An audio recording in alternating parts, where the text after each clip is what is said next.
नमस्कार, मैं ममता जानी बीएमसी न्यूज़ लाइव में आपका स्वागत करती हूं।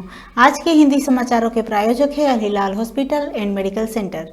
समाचार विस्तार से। परिवहन एवं दूरसंचार मंत्रालय ने घोषणा की है कि छोटे जहाज़ों के पंजीकरण और लाइसेंसिंग के लिए ई पोर्टल प्रणाली और उसके अन्य सेवाओं में फरवरी में अपनी शुरुआत के बाद से डिजिटल परिवर्तन में महत्वपूर्ण योगदान दिया है। सितंबर की शुरुआत तक इस प्रणाली के माध्यम से 10,000 से ज़्यादा लेन देन पूरे हो चुके थे और अब 53% से ज़्यादा लेन देन पोर्टल के माध्यम से ही किए जाते हैं। सरकारी अस्पतालों की सीईओ डॉक्टर मरियम अथमी अल जहारमा ने सलमानिया मेडिकल कैंपस के त्वचा विज्ञान विभाग में अल्पकालीन शल्य चिकित्सा इकाई का उद्घाटन किया है। यह नई इकाई उन रोगियों के सेवाओं के प्रदान करने के लिए डिज़ाइन किया गया है जिन्हें मामूली शून्य चिकित्सा और चिकित्सक प्रणालियों की आवश्यकता होती है, जिसके लिए रात भर अस्पताल में भर्ती होने की आवश्यकता नहीं होती है। उससे ऐसे रोगियों के लिए अनुभव में सुधार होगा और स्वास्थ्य सेवाओं की गुणवत्ता में वृद्धि होगी। मंत्री महोदया ने युवाओं के लिए समर्पित कार्यक्रमों को पहलों के रूप में रूपरेखा तैयार करने और उन्हें लागू करने में यूथ सिटी एसोसिएशन की भूमिका पर प्रकाश डाला।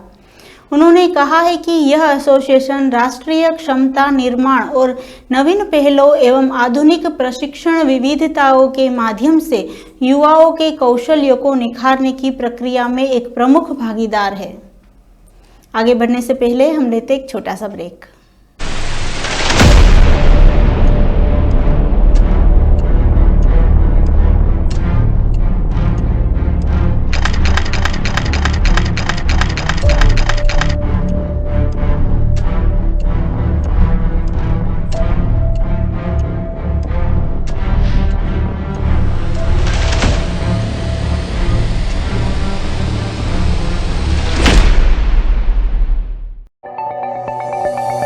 Our skin is the mirror of our soul. Our skin is our largest sensory organ. Our skin needs a healthy microbiome balance. This is regulated by its pH value, which protects the skin from pathogens, cold and ultraviolet rays.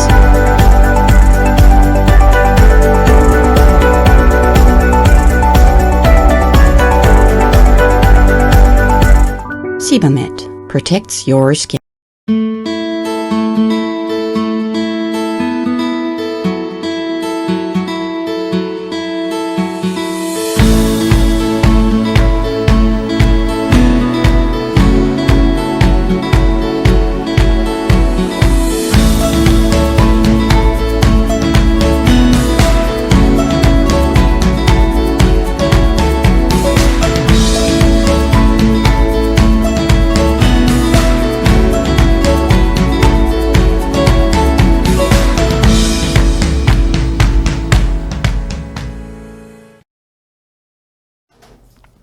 स्वागत करती हूँ एक बार फिर से BMC news live में और देखते हैं देश और दुनिया की कुछ खास खबरों की ओर।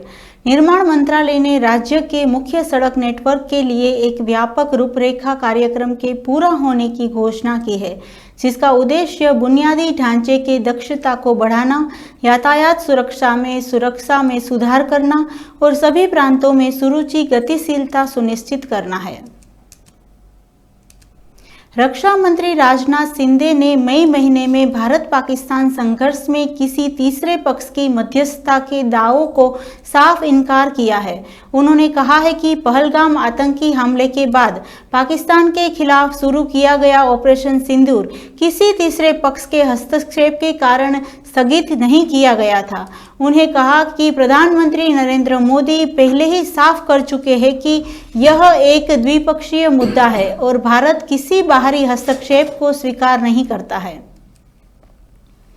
सुप्रीम कोर्ट सर्दियों में दिल्ली एनसीआर के निर्णयकारियों पर पूर्ण प्रतिबंध लगाने के पक्ष में नहीं है, क्योंकि उसका दिहाड़ी मजदूरों के आजीविका पर बुरा असर पड़ता है।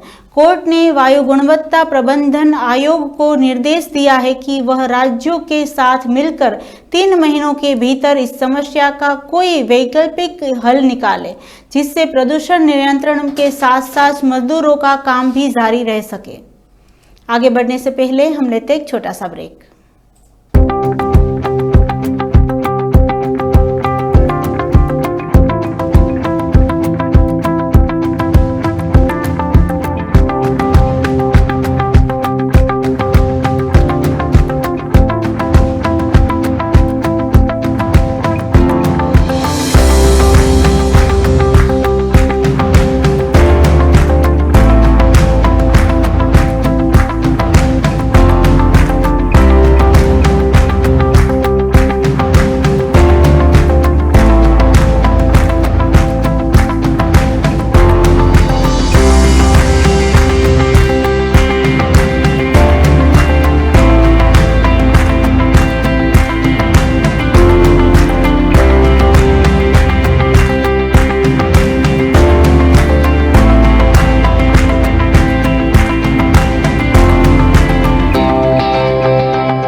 स्वागत करती हूँ एक बार फिर से बीएमसी न्यूज लाइव में और देखते हैं देश और दुनिया की कुछ खास खबरों की ओर।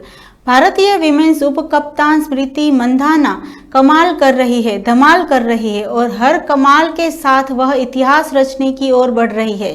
इसी कड़ी में मंधाना ने ऑस्ट्रेलिया के खिलाफ 3 वनडे मैचों की सीरीज के दूसरे मुकाबले में बुधवार को चंडीगढ़ के महाराज यदेंद्र सिंह इंटरनेशनल क्रिकेट स्टेडियम में एक कदम और आगे बढ़ा दिया। मंधाना ने कांगारू टीम के खिलाफ 91 गेंदों पर 14 चौके और 4 छक्कों से 117 रन की पारी खेली। यह उनके वनडे कैरियर का कुल मिलाकर 12वां शतक रहा। मौसम विभाग ने दिन में गर्म और रात में सामान्यतः सुहावना मौसम का अनुमान लगाया है।